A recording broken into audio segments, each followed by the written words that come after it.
स्वामी यत्तानंद जो है इंसानियत का दुश्मन है। नरसिंहानंद जैसे आतताई भारत को तोड़ने वाली ताकतों का हिंदू समाज बहिष्कार करेगा। इस तरह के जो बयान आते हैं वो संपूर्ण कौम के बयान नहीं होते हैं। समाज में अच्छे लोग भी हैं, बुरे लोग भी हैं, अच्छे स्वामी भी हैं, बुरे स्वामी भी हैं। तो राष्ट्रवाद की बात झंडा लेकर के चलते हैं ना, वो आरएसएस, उसका देश की आज़ादी में कोई योगदान नहीं था। अंग्रेजों के तलवे चाटने वाले लोग आज देश की आज़ादी की बात करते हैं। जामा मस्जिद से हमेशा से इत्तेहाद के लिए आवाज़ उठी है और अमन व भाईचारगी के लिए आवाज़ उठी है। On October 17, the National Unity Conference was held at the Jamia Masjid Muslim Charitable Trust in the presence of saints. In this conference, Maulana Maqsood Imran Rashadi spoke about Hindu-Muslim brotherhood, stating that due to individuals like Yati Narasimhanand, the spirit of peace appears to be diminishing. On the other hand, he noted that because of Swami Agnivesh and several Hindu brothers, brotherhood in the country is maintained. क्योंकि इस वक्त मुल्क में कौमी एकजहती की ज़रूरत है। जिस तरह का माहौल इस वक्त पैदा किया जा रहा है उसके दरमियान में हमारे हिंदू धर्म के बहुत बड़े स्वामी जी का एक तबक़ा और इसी तरह हमारे हिंदू धर्म के बहुत ज़्यादा मानने वाले हमारे जो भाई हैं वो अमन पसंद हैं और हिंदुस्तान को इसी भाईचारगी के साथ आगे बढ़ाना चाहते हैं। चूँकि जो फ़िरक़ा परस्त लोग होते हैं उनके वीडियोस सर्कुलेट होने की वजह से अमन का पैगाम कहीं दबता हुआ नज़र आता है। उस वजह से आज ख़ास तौर पर स्वामी अग्निवेश जी के जो साथ में रहकर काम किए थे आज उनके उस काम को आगे बढ़ा रहे हैं। ख़ास तौर पर स्वामी अग्निवेश जी जिन्होंने इंसानियत पर काम किया था, अमन पर काम किया था और हिंदुस्तान की तरक्की पर काम किया था, उस वजह से उसी पैगाम को आगे बढ़ाते हुए ख़ास तौर पर हमारे स्वामी मनोहर मानो जी महाराज जी तशरीफ़ भी लाए हैं और इसी तरह स्वामी वेदांत साहिब भी तशरीफ़ लाए हैं और इसी तरह स्वामी राघवेंद्र जी महाराज तशरीफ़ लाए हैं। ये स्वामी जियों की एक जमात आई तो जामा मस्जिद व मुस्लिम चैरिटेबल फंड ट्रस्ट ने भी खुसूसियत के साथ दावत दी। चूँकि जामा मस्जिद से हमेशा से इत्तेहाद के लिए आवाज़ उठी है और अमन व भाईचारगी के लिए आवाज़ उठी है। यहाँ हिंदू भी आते हैं, यहाँ मुसलमान भी रहते हैं और यहाँ सिख भी आते हैं और यहाँ हमारे दूसरे मज़ाहिब के मानने वाले भी आते रहते हैं और इनके दरमियान में भाई उख़ुवत और इसी तरह अमन और इसके पैगाम को आम करने की कोशिश होती है। तो उसी पहल में आज यहाँ एक प्रोग्राम मुनक़िद किया गया बहुत उजलत के साथ और माशाअल्लाह, लेकिन पैगाम अगर देखा जाए तो एक बहुत बड़ा पैगाम यहाँ से जारी हुआ है। हम उम्मीद करते हैं कि इन पैगामों के ज़रिए हमारे मुल्क की तरक्की होगी, यहाँ तमाम भाइयों में एक भाईचारगी होगी। हम जैसे आपस में एक दूसरे के साथ तिजारत करते हैं और एक दूसरे के गम में शरीक होते हैं, एक दूसरे की खुशियों में शरीक होते हैं, आगे चलकर उसी तरह का माहौल हमारे मुल्क में बना रहेगा। यही हमारी ख्वाहिश भी है, कोशिश भी है। Dr. K. Rahman Khan, who is a former central minister and deputy speaker, criticized the situation, saying that there are both good and bad people. देखिए, अच्छे लोग हर समाज में रहते हैं और बहुत से ऐसे हिंदू स्वामी हैं जो आपस में भाईचारगी का पैगाम देते हैं। जो इन्होंने जिस परंपरा से आए हैं, जिस इनके जो स्वामी अग्निवेश जो थे, जिनके नुमाइंदे हैं, जाननिशे अग्निवेश अपनी ज़िंदगी तमाम भाईचारगी का ही पैगाम देकर इंसानियत के लिए काम करते थे। तो हम वैसे लोगों को का साथ भी देना चाहिए, उनके खिदमत को सराहना भी है। तो समाज में अच्छे लोग भी हैं, बुरे लोग भी हैं, अच्छे स्वामी भी हैं, बुरे स्वामी भी हैं। स्वामी यत्तानंद जो है वो इंसानियत का दुश्मन है, इंसानियत का हमदर्द नहीं, वो स्वामी नहीं हो सकता। तो वैसे लोगों को हम ज़्यादा तवज्जो नहीं देना। वो चाहते हैं कि तवज्जो दिए जाए, उनकी बाद ये हुआ, पब्लिसिटी हो, पर्चा हो, वैसे लोगों को तवज्जो नहीं देना चाहिए। ऐसे स्वामी जी और हमारे वैसे कुछ कह देने से हमारे रहनुमाओं की इज्जत कम नहीं होती। अरे ये तो कचरा है ये।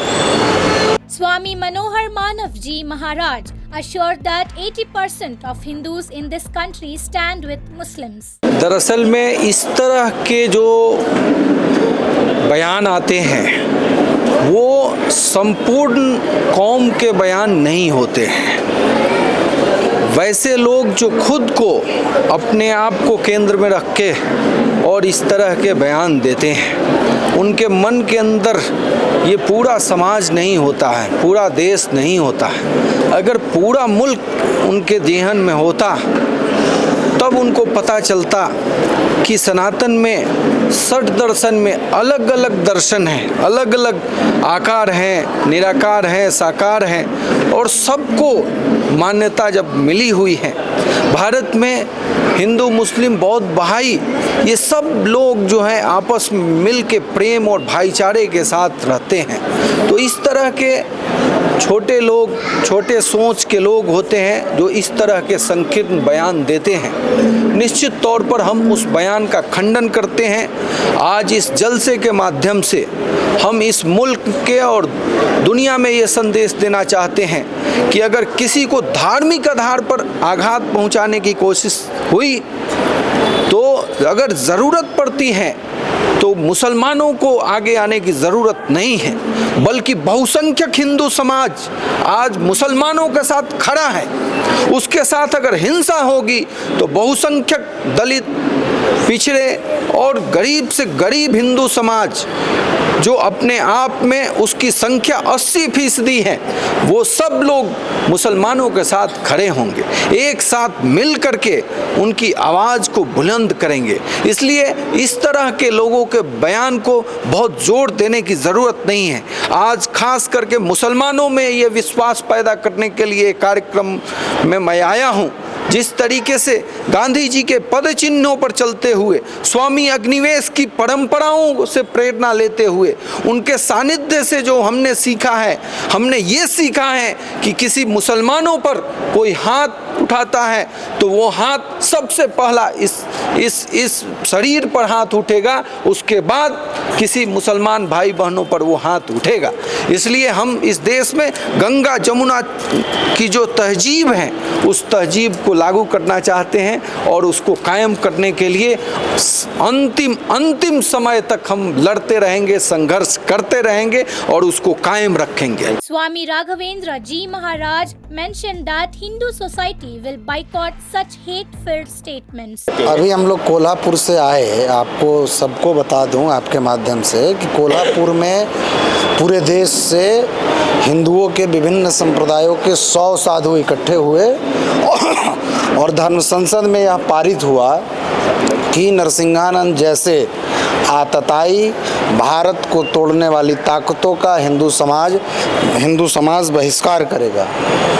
इसलिए बिल्कुल अब यह मुझे लगता है प्रासंगिक, नरसिंहानंद जैसे लोगों को प्रासंगिकता देनी ही नहीं चाहिए। ये हिंदी मीडिया, कॉरपोरेट मीडिया और पूंजीवाद इसके पीछे है और नरसिंहानंद को रोज़ 8 दिन से आप देखिए कि टीआरपी और इसके लिए कैसे हो रहा था। तो हम लोग मनोहर जी उसमें थे, वेदांत जी भी उस सभा में थे और कोल्हापुर में 100 संतों ने, वारकरी, रामानंदी, दशनामी, शाक्त, दत्त और भी सभी विरक्त सन्यासी जो बाल योगी हैं, बाल ब्रह्मचारी हैं, विवाहित हैं, नरसिंहानंद जैसे लोगों को हिंदू समाज में बहिष्कार करने का सबने संकल्प लिया और सबने 10 प्रस्ताव हमने उसमें पारित किए हैं कि वसुधैव कुटुंबकम की परिकल्पना पर काम करेंगे और नरसिंहानंद जैसे ताकतों को, ये 2 उसमें प्रमुख हैं, नरसिंहानंद जैसे लोगों का जो भारतीय सामाजिक ताने बाने को तोड़ने का काम करेंगे, उनका रोड पे, सड़क से लेकर संसद तक जा कर के उनका विरोध करेंगे। Swami Vedantam Vesh emphasized the importance of brotherhood and stated that RSS had no role in the independence movement. हमारे गुरु रहे स्वामी श्रद्धानंद गुरुकुल कांगड़ी से, जामा मस्जिद से वेद मंत्रों की उन्होंने व्याख्या की थी। जब गुरुकुल कांगड़ी संस्था है, वहाँ की यज्ञशाला में ये संध्या करने की बात आई तो कुछ मुस्लिम भी थे, वो कहने लगे कि हमें नमाज़ पढ़ना है, तो यहाँ आप नमाज़ पढ़ो। तो एक बात है कि हमने ये दीवारें तैयार कर दी। मेरे माता पिता के माता पिता, किसी रूसी चीनी के माता पिता, वयम सर्वे अमृतस्य पुत्रा, हम सब उस परमपिता परमात्मा की संतान है। ये जो बांटने का काम तो संकीर्ण सोच वाले हैं, विशाल सोच वाला इस तरह की बात नहीं सोचता है। हम वैश्विक बात पर सोचते हैं, वैश्विक बात पर सोचना चाहिए। विश्व के किसी भी कोने पर किसी पर भी अन्याय होता है, अत्याचार होता है, तो हम उसके लिए आगे बढ़ेंगे। तो हिंदू समाज को, ये लोग हिंदू समाज को समझते ही नहीं, हिंदू समाज के तत्वों को समझते ही नहीं। हिंदू समाज मानवता की बात करता है। महाराष्ट्र में है ना, कहा जाता है हे विश्वची माझे घर, ये संसार ही मेरा परिवार है, वसुधैव कुटुंबकम। अपने रूप में विनोबा भावे जय जगत की बात करते थे। तो ये लोग है ना, बोलते तो सबका साथ सबका विकास, जैसे हमारे मनोहर मानव जी बोल रहे थे, सिर्फ टिपिकल कुछ लोगों का विकास और कुछ का साथ। और एक बात है, ये बात मैं दावे के साथ करता हूँ, यहाँ पूंजीवाद इसका प्रतीक है अडानी, और 2% लोग पूरे 98 पर काम कर रहे हैं, और 98 की संपदा जो है 2% लोगों के पास है। और अपने रूप में राहुल ने 2 बातों को उठाया है। एक है ना, अडानी बदमाश है, उसका दुनिया भर का ड्रग पकड़ा जाता है, उसको कुछ नहीं होता है, और हमारा कोई बच्चा थोड़ा सा पुड़ी भी ले ले उसको जेल जाती है। कौन सा न्याय, कौन सी व्यवस्था है चल रही है? तो इस पर हमें लड़ना है। और दूसरी बात, RSS की बात मैं खुल कर बोलता हूँ, इस देश को यदि बिगाड़ने का काम किया कि संगठन ने RSS, और RSS का इस देश के आज़ादी में कोई योगदान नहीं था। जो राष्ट्रवाद की बात झंडा लेकर के चलते हैं ना, वो RSS, उसका देश के आज़ादी में कोई योगदान नहीं था। अंग्रेजों के तलवे चाटने वाले लोग आज देश के आज़ादी की बात करते, और हमारे जो 98 किसान मजदूर सामान्य लोग अंग्रेजों के साथ लड़ते थे, उनको है ना कुछ बोल दिया तो मेरे मामा जी है ना चाइना के बॉर्डर पर लड़ते रहे, शहीद होते रहे। तो ये कहना, गुजरात में कितने लोग शहीद हो गए? शहीद होने वालों में हरियाणा पंजाब के लोग, उनको तो अब आतंकवादी कर रहे हो। तो इनको तो है ना कर्नाटक के लोगों ने धड़ा सिखाया था, ऐसे महाराष्ट्र के लोगों ने लेसन सिखाएंगे। और इनका जो है, यदि EVM खत्म हो जाए तो BJP खत्म हो जाए, इनका आतंकवाद खत्म हो जाए, सबको है ना, चाहे मुस्लिम हो दलित हो, सब जो OBC समाज है, जो 98-80% है, वो लोग मिलेंगे तो ये हवा में उड़ जाएंगे।